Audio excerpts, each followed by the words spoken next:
Hello, welcome to Oxford Heirlooms. Well, I'm working on the batiste ruffle in this particular video, and first I had to cut it out. So what I did was I measured my remaining batiste, and I had just at exactly 1 yard of batiste left over.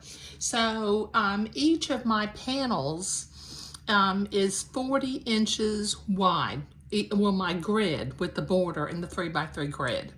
Okay, so 40 inches divided in half makes that 20. Multiply that times 3, that brings, I need to cut the ruffles 60 inches long, but then I need to accommodate for the mitered corners that will be in the ruffle, so I'll need a few more inches. So what I'm going to do, what I've done here is, like I said, I measured my panel and it's 40 inches square. 1.5 times 40 inches is 60 inches. And I believe I'm going to leave about 8 inches for each of the miters.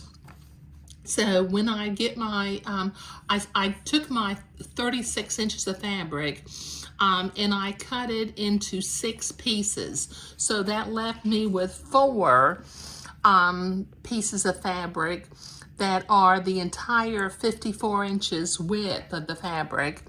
And the other 2 panels, I tore them in half. And so I have 4 panels now that are half the width of the fabric. And then what I did was I sewed a full width and a half width together using a French seam, and I pressed my French seam toward the shorter side. So I've got my 4th ruffle pinned, and I'm going to go ahead and begin to sew my French seam using a straight stitch. I'll take my pins out as I come to them.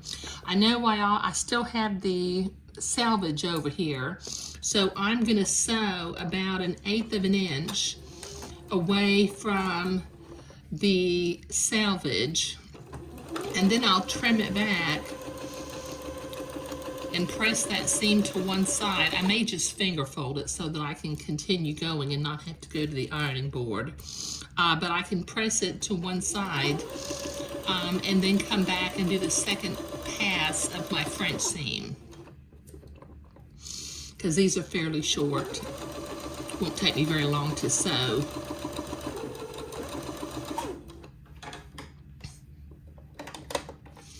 Clip my threads.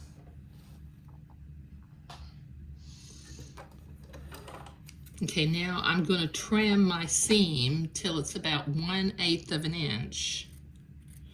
Cut that selvage off, basically what I'm doing.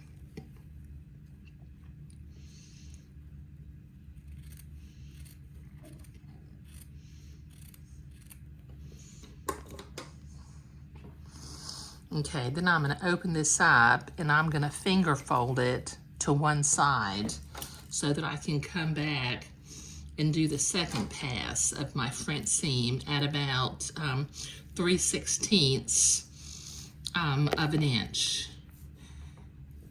So I've got that finger folded now. I can bring it across, fold it back on itself,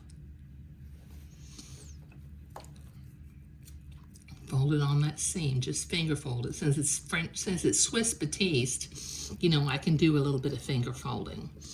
Okay. All right, so let me do the second pass of the French seam at about 3/16 of an inch. Just, let's see, hang on, I think I just about went under the bobbin somehow or another. Okay, so 3/16 of an inch. Just catching that seam, the edge of the seam, to the inside of the second pass of the French seam.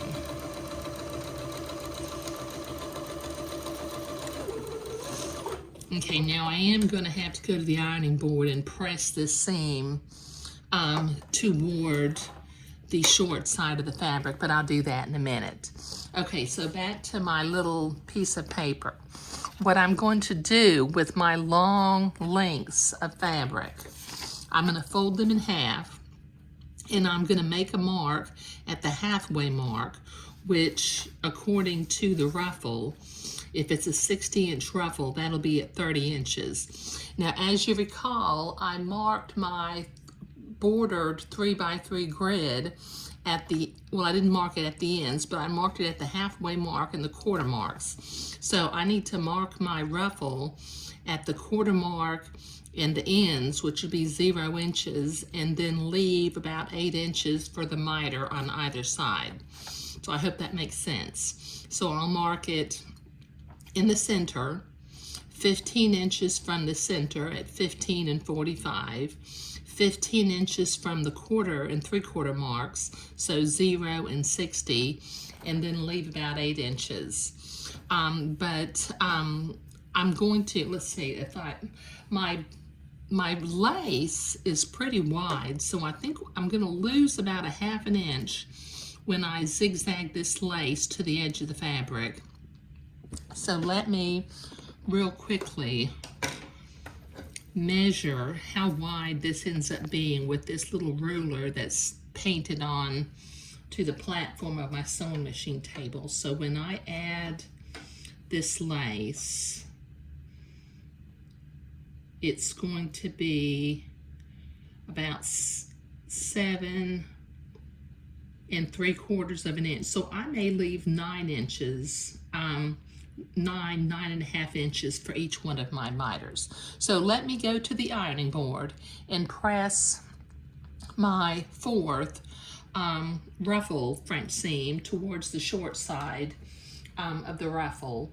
And then I'm going to lay these strips of fabric out, and I'm going to mark my center, 1/4, 3/4 all the way, and leave a little bit for the miter, probably about 9.5 inches, because I think 8 inches might be just a little bit tight.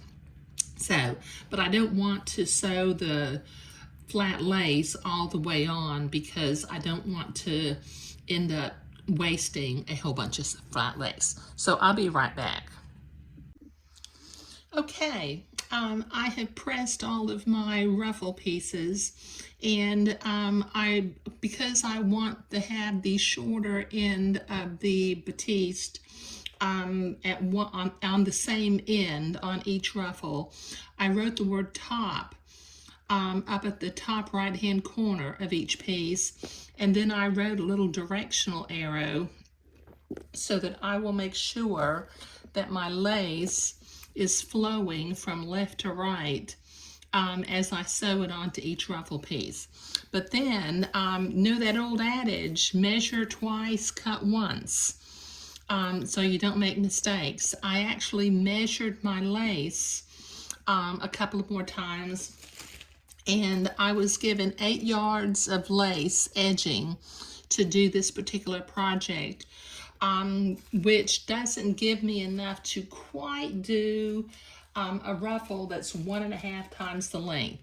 So I folded my lace in half, and then I folded each half in half again, and I cut my lace into 4 pieces that are all 4 the same size. So I'm going to zigzag them on.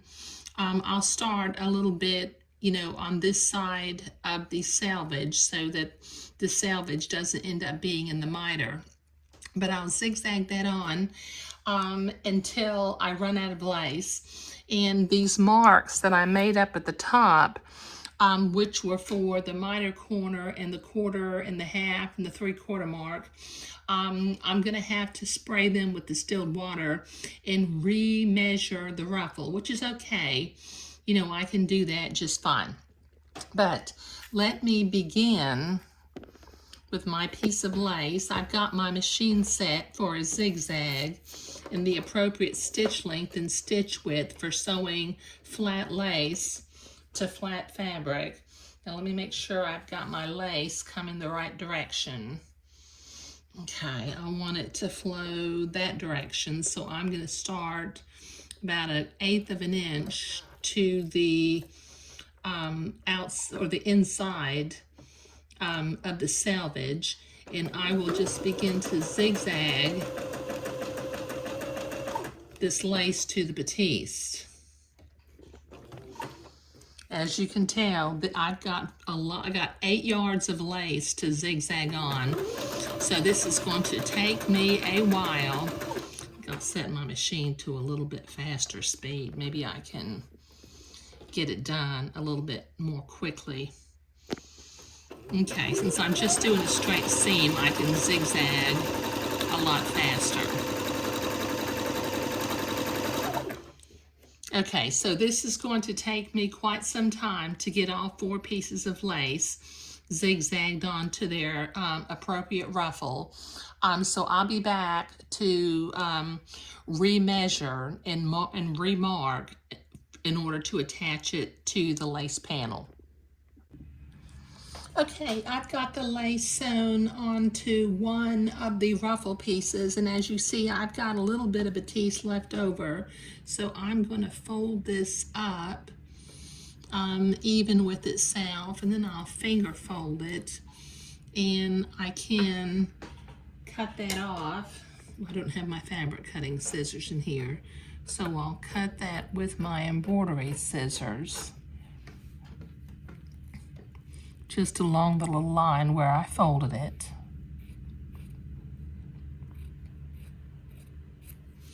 Okay, now using my specialty scissors, which have the blunt tips to prevent me from cutting lace, I'm going to trim close to my zigzag seam without actually cutting the zigzag.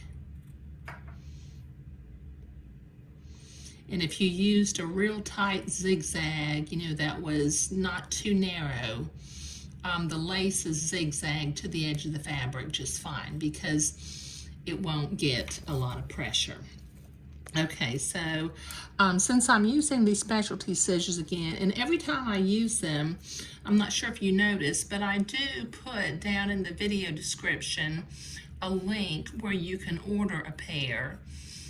Because they are not available in the big box stores. But these blunt tips are perfect for doing this kind of cutting on top of lace, because the blunt rounded tips will not go in the little holes of the lace, and you end up accidentally cutting your lace.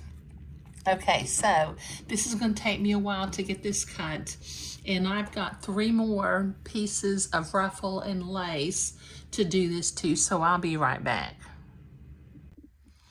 Okay, that lace is zigzagged on, and as you can see, I've trimmed a little bit of the batiste away from the back side of the lace. Now, as I measure the depth of this ruffle, it is coming out to be right at 8 inches long. So I think what I'm going to do is I'm going to allot 9 inches for the mitered corner. So with my fabric marking pen, I'm going to mark at 9 inches on both ends of the ruffle. That way that allows for the mitered seam to be in place. Okay, so that gives me my beginning and end. So I'm going to fold the ruffle in half and mark it at the halfway mark. Give me a minute to do this. It's a long piece of fabric. Notice I cut my selvage off that one end. Okay, so let me find the center.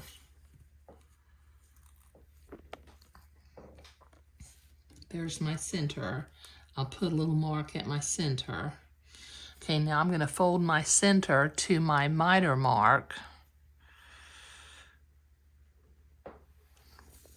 See, I folded the center to the miter mark, and then I'm going to put a little mark at what will be the 1/4 way mark and the 3/4 way marks.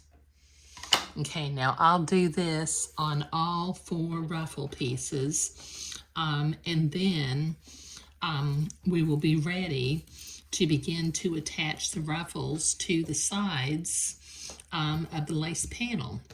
But that's looking really nice. Okay, all right, so creating the ruffles and sewing the lace on was what we were doing today. Thank you.